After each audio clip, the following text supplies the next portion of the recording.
We move on to another topic, which is the educational climate and school effectiveness. Educational climate and school effectiveness. अगर लफ्ज़ों की बात करें तो एक लफ्ज़ है जिसको हम क्लाइमेट की बात कर रहे हैं. क्लाइमेट की जब बात करते हैं तो हम टेम्परेचर की बात करते हैं, हम वेदर कंडीशंस की बात करते हैं, हम क्लाउडी सिस्टम की बात करते हैं. Lots of let's say things are connected with the weather and the let us say climate. इसी को, इस फ्रेमवर्क को अगर हम अप्लाई करते हैं स्कूल सिस्टम के ऊपर तो हम कहते हैं कि एक स्कूल की भी अपनी क्लाइमेट है, उसका भी एक लेट अस से टेम्परेचर है. और उस सेटिंग में अगर स्कूल टेम्परेचर की बात करें तो वो टेम्परेचर जो है वार्म एंड नर्चरिंग एटमॉस्फेयर भी प्रोवाइड कर सकता है. वो वार्म एनवायरनमेंट की बात कर सकते हैं, उसमें लव एंड इमोशंस की बात हो सकती है, उसमें हेल्पफुलनेस की बात हो सकती है. इसके मुकाबले में हम वार्म एंड नर्चरिंग की बात के मुकाबले की बात करें तो कोल्ड हो सकता है, जिसमें कि लेट्स से हेल्पफुलनेस नहीं हो सकती. और ये ऐसी क्लाइमेट है जिसमें सिर्फ रूल्स एंड रेगुलेशंस की बात आ रही है और हम कहते हैं कि it is more of a formal kind of system.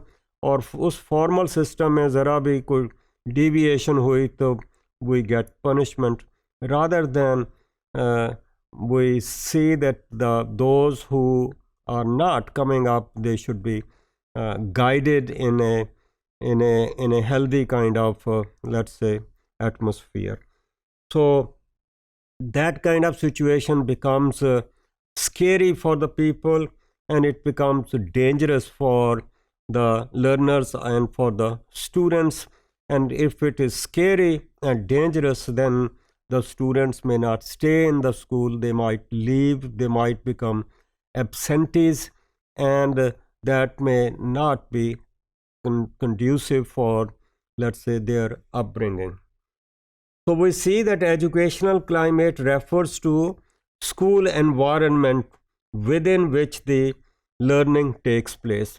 ये environment congenial किस्म का environment है, warm किस्म का environment है, हेल्दी एनवायरनमेंट है, हेल्पफुल किस्म का एनवायरनमेंट है, या सिर्फ फॉर्मेलिटी रूल्स एंड रेगुलेशंस को फॉलो करने की बात है. तो we see that it requires the understanding of the environments and maximising the learning. यानी ऐसा एनवायरनमेंट बनाने की कोशिश की जाए जिसमें कि बच्चे जो हैं उनकी लर्निंग बेहतर से बेहतर हो सके, उनकी मैक्सिमम लर्निंग हो सके.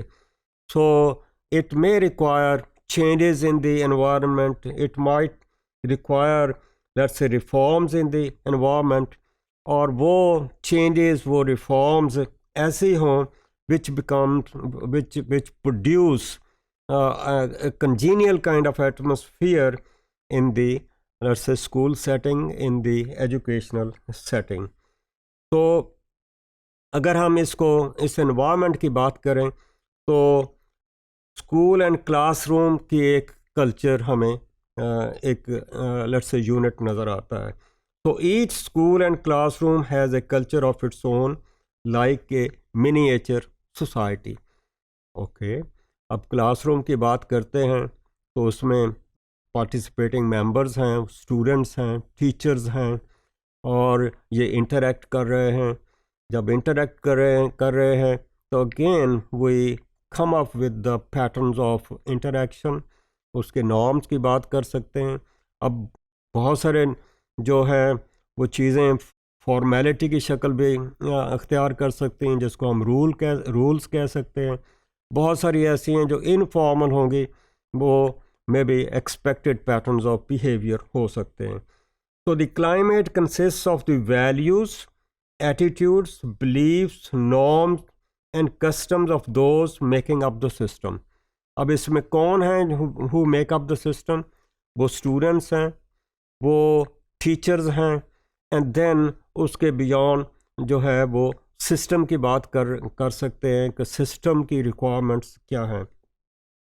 तो हम कह सकते हैं कि the key function of this culture is to bring about a group feeling of loyalty. Okay, अब लॉयल्टी किसकी है? लॉयल्टी टू द सिस्टम है। वो सिस्टम जो है वो स्कूल का सिस्टम भी हो सकता है, वो सोसाइटी का सिस्टम भी हो सकता है। तो we have to look at that कि ये जो एनवायरनमेंट है it should be congenial to create loyalty, to inculcate loyalty to the system. Okay, the school culture reflects the community in which the school is located and its students characteristics. Definitely जो school है जहाँ भी located है, in most of the cases students come from the surrounding areas. upper class का area है तो उसमें बच्चे जो है स्कूल में उसी किस्म के होंगे, लोअर क्लास का है तो उसी किस्म के होंगे। So there is a lot of let's say connection between let's say the school environment as well as the society in which that's or the community or the locality in which that school is located. अगली बात हम करें तो school and classroom learning climate. अब school के अंदर जो है क्लासरूम है उसकी लर्निंग क्लाइमेट कैसी है? वो लर्निंग क्लाइमेट कंजीनियल है या ड्राउनी किस्म की है? तो द लर्निंग क्लाइमेट को अगर देखें तो उसके नॉर्म्स क्या हो सकते हैं, उसमें एटीट्यूड्स क्या हो सकते हैं, बिहेवियर पैटर्न्स क्या हो सकते हैं, and all these behaviour patterns and norms जो हैं they affect the academic achievement of the student body as a whole. अब उसमें जब नॉर्म्स की बात कर रहे हैं तो नॉर्म्स और दी एक्सपेक्टेशंस। अब एक्सपेक्टेशंस दोनों तरफ से हो सकती हैं। आप स्कूल की क्लाइमेट की बात कर रहे हैं तो एक्सपेक्टेशन फ्रॉम द इंस्टीट्यूशन की बात कर रहे हैं। तो क्लासरूम की बात कर रहे हैं तो क्लासरूम में एक्सपेक्टेशंस किसकी होंगी? टीचर की एक्सपेक्टेशंस होगी, उनके एकेडमिक नॉर्म्स हो सकते हैं, स्टूडेंट्स की अपनी जो है sense of achievement, sense of hope और होपलेसनेस, और उनका रोल क्या है, उनके लेट्स से आपस में इंटरेक्शन पैटर्न्स क्या है, उनके आपस में स्टूडेंट्स के ग्रुपिंग क्या हो सकते हैं, and then we look into the instructional practices. अब स्कूल की क्लाइमेट को हम कह सकते हैं it is a congenial climate और it's positive kind of climate, और उसका उलट जो है वो लेट्स से नेगेटिव क्लाइमेट भी हो सकती है। पॉजिटिव है वो ऐसी क्लाइमेट है which emphasises and rewards academic achievement and maintains order as well as the discipline. तो यहाँ पर पॉजिटिव स्कूल रिलेशनशिप भी हो सकते हैं, और इसमें हम कह सकते हैं कि जो क्लासरूम है उसमें एक टीचर है, स्टूडेंट्स बहुत सारे हैं, और ये जो itself becomes a system, self contained kind of system.